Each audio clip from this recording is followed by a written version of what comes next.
Well, our next guest struggled to come to terms with a rare disorder. I want you to take a look at this. Growing up, I knew I was different from my peers. I spent much of my time in and out of doctor's offices and hospitals because of a rare condition I was born with. My jaw, the joints in my jaw, and other facial features never fully developed. I suffered a lot of physical pain, but the teasing I got hurt more than anything else. Kids at school called me Cyclops and Freak Show because of the way I looked. I almost gave up hope until I got the news that would change my life forever. Please welcome Mandy's mother, Becky, to the show.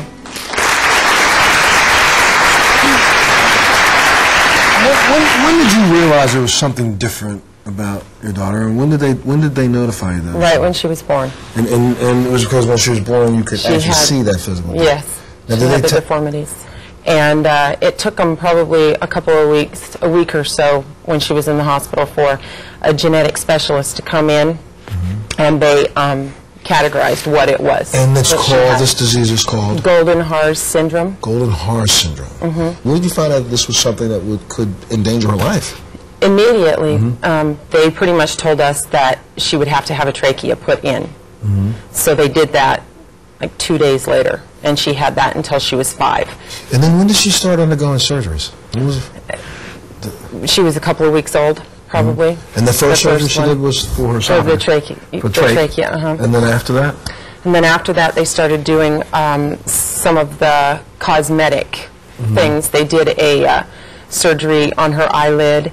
They did, first they did the cleft palate and cleft lip. They had to do the cleft lip because it was an elongated one, and she couldn't drink from a bottle, so she had to have a feeding tube down through her nose for probably a month and a half, I'd say 2 months. Mom, was this just at this point in time, or you just walking along lockstep behind the doctors doing what they tell you to do? This jaw malformation was something that they attempted to do surgery on before the replacement. Yes, when she was about 3 and a half, she had a surgery done. Explain to everybody what that was. Basically, they were able to take rib bone from her rib and place it in her jaw to bring it out so that her airway would be clear. You open it. You would open it. And not only for cosmetic purposes, but for physical, to be able to chew, to be able to, to do your normal things, but also so that they could eventually take out the trachea tube. So that was the first surgery that they did. As she grew older, it started growing more and more crooked. Originally, he was going to use bone again to do the surgery, and then he came up with this plan. And what it is what Dr. Robert Christensen of TMJ Implants explained this groundbreaking procedure. I want you to take a look at this. Now, this patient, Mandy Kemp, had been born without a ear on one side, with missing 80% of her lower jaw, had a large cleft in her left cheek. We needed to figure a way, how do we put her back together so that her jaw functions, so that she looks proper, so that she can speak properly, and still retain the little bit of a jaw that we had in the front part? And how to reshape the base of her skull on both sides and make it all work together properly. So I made 5 different plastic models of this head, skull, and jaw, and began to dissect and change and reshape and do some things we'd have to do surgically and build a prosthesis. And then we took this all to Las Vegas where Dr. Selznick and others helped reconstruct this jaw. We replated the base of the skull with metal cups up there, having to get rid of some bone in those areas. And we finally made a cobalt chrome metal casting. It went around the whole chin area and on up to the joint area at the base of the skull.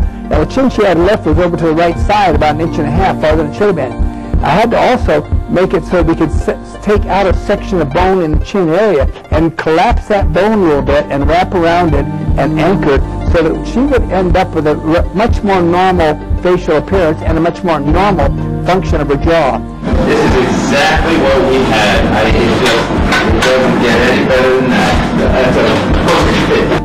I think she turned out remarkably well. This is 2 years later, and she's functioning well. She's looking beautiful. As she showed, she's a glorious young lady. I think she's got a magnificent outcome, and I think her future is very bright. Ladies and gentlemen, please welcome Mandy to the show.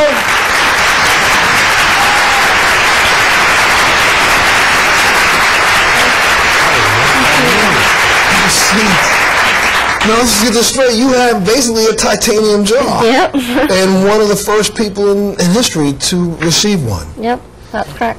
I want you for half a second, though, because it's very important to me to make sure that people understand for you. It's a horrible feeling.